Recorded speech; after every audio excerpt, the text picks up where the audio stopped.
کیا آپ جانتے ہیں کہ حضرت آدم علیہ السلام کو زمین پر کس جگہ اتارا گیا؟ ناظرین، جب حضرت آدم علیہ السلام کو جنت سے زمین پر اتارا گیا تو آپ علیہ السلام نے زمین پر پہلا قدم کہاں رکھا تھا؟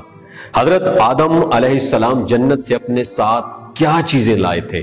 حضرت آدم علیہ السلام نے زمین پر اترنے کے بعد پہلی فرمائش کیا کی تھی؟ یہی ہماری آج کی ویڈیو کا موضوع ہوگا، اور آج ہم آپ کو ابو البشر حضرت آدم علیہ السلام کے بارے میں انتہائی ایمان افروز حقائق بتائیں گے۔ دوستو، ابو البشر حضرت آدم علیہ السلام دنیا کے پہلے انسان اور تمام انسانوں کے باپ ہیں۔ اللہ رب العزت نے ان کے جسم میں روح پھونکی اور پھر حضرت آدم علیہ السلام کو خلق کرنے کے لیے اپنی تعریف کی اور فرشتوں کو آرڈر پاس کیا کہ آدم کو سجدہ کرو۔ قرآن مجید فرقان حمید میں یہ الفاظ موجود ہیں کہ رب قدیر نے ارشاد فرمایا لِاسْجُدُوا لِآدَمَ، حضرت آدم علیہ السلام اور حضرت حوا سلام اللہ علیہ، جو حضرت آدم علیہ السلام کی بیوی تھی اور دنیا کی پہلی خاتون تھی جنہیں حضرت آدم علیہ السلام کی پسلی سے اللہ رب العزت نے تخلیق کیا تھا۔ ناظرین، حضرت آدم علیہ السلام اللہ تعالیٰ کی طرف سے زمین پر پہلے خلیفہ اور پہلے پیغمبر تھے۔ اللہ رب العزت نے جنت میں قیام کے دوران حضرت آدم علیہ السلام اور ان کی بیوی حضرت حوا سلام اللہ علیہ کو ایک مخصوص پھل والے درخت کے علاوہ تمام درختوں سے پھل کھانے کی اجازت دی اور انہیں شیطان کی طرف سے ورغلائے جانے سے بھی انفارم کیا۔ قرآن مجید فرقان حمید میں اللہ رب العزت نے ارشاد فرمایا، جس کا ترجمہ یہ ہے کہ اور ہم نے کہہ دیا کہ اے آدم، تم اور تمہاری بیوی جنت میں رہو اور جہاں کہیں سے چاہو با فراغت کھاؤ پیو، لیکن اس درخت کے قریب نہ جانا ورنہ ظالم ہو جاؤ گے۔ ناظرین، اللہ تعالیٰ کی جانب سے حضرت آدم علیہ السلام اور ان کی بیوی حوا سلام اللہ علیہ کو تنبیہ کی گئی کہ اگر تم نے اس درخت سے کچھ کھایا تو تم اپنی جانوں پر ظلم کرو گے۔ حضرت آدم علیہ السلام اور حضرت حوا سلام اللہ علیہ نے شیطان کے بہکاوے میں آ کر اس درخت سے پھل کھایا۔ اس ممنوع درخت سے پھل کھانے کے بعد ان کے جسم سے بہشتی لباس اتر گئے اور خدا نے انہیں جنت سے نکل جانے کا حکم دیا، اور حضرت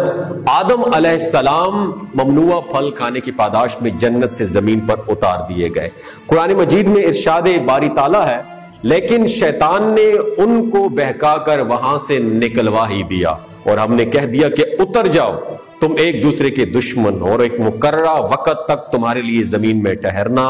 اور فائدہ اٹھانا ہے۔ ناظرین، قرآن مجید فرقان حمید کی آیات کی روشنی میں جب حضرت آدم علیہ السلام اور اما حوا سلام اللہ علیہ کو اپنی غلطی کا احساس ہوا تو توبہ کی اور خدا سے بخشش کی طلبگار ہوئے۔ اللہ تعالیٰ نے ان کی توبہ قبول فرمائی، مگر ان کی خطا ان کی جنت سے نکلنے کا باعث بنی اور حکم الہی سے زمین پر اتارے گئے اور نئی زندگی کا آغاز کیا۔ اللہ تعالیٰ نے حضرت آدم علیہ السلام کو زمین پر خلیفہ بنا کر نبوت سے نوازا۔ ناظرین، جب حضرت آدم علیہ السلام کو جنت سے زمین پر اتارا گیا تو آپ نے پہلا قدم سری لنکا کے پہاڑوں پر رکھا تھا، جو سرندیپ کے نام سے مشہور ہے، جبکہ کچھ لوگوں کا خیال ہے کہ حضرت آدم علیہ السلام کو سعودی عرب میں اتارا گیا تھا، چونکہ ایک مشہور تابعی کے مطابق جب حضرت آدم علیہ السلام جنت سے زمین پر تشریف لائے تو بارگاہ خداوندی میں عرض کیا کہ خدایا، یہاں نہ تو ملائکہ کی تسبیح و عبادت کی آواز سن سکتا ہوں، نہ ہی کوئی عبادت خانہ نظر آتا ہے، جیسا کہ آسمان پر بیت المعمور دکھتا تھا جس کے ارد گرد فرشتے طواف کیا کرتے تھے۔ اس پر اللہ رب العزت نے حکم دیا کہ جاؤ، جہاں پر ہم نے نشان بتائے ہیں وہاں پر بیت اللہ بناؤ اور اس کے ارد گرد طواف بھی کر لو، اس کی طرف نماز بھی ادا کرو، اور اس سے یہ گمان ہوتا ہے کہ حضرت آدم علیہ السلام کو سرزمین حجاز یعنی سعودی عرب میں اتارا گیا تھا، مگر حقیقت اللہ رب العزت بہتر جانتا ہے۔ ناظرین، حضرت آدم علیہ السلام جنت سے اپنے ساتھ مختلف چیزیں لائے تھے، جن میں عود کی خوشبو اور لکڑی، حضرت موسیٰ علیہ السلام کا عصا جو عزت والی پیلو کی لکڑی تھی، انجیر کی پتیاں، حجر اسود جو کہ مکہ مکرمہ میں ہے، اور حضرت سلیمان علیہ نبینا علیہ السلام کی انگوٹھی، جبکہ کچھ روایات کے مطابق حضرت آدم علیہ السلام جنت سے مختلف قسم کے بیج اور 3 قسم کے پھل اور حجر اسود اور سیاہ پتھر جو اب خانہ کعبہ میں لگا ہوا ہے، اور وہ عصا جو بعد میں حضرت موسیٰ علیہ السلام کے ہاتھ آیا جس کی لمبائی 10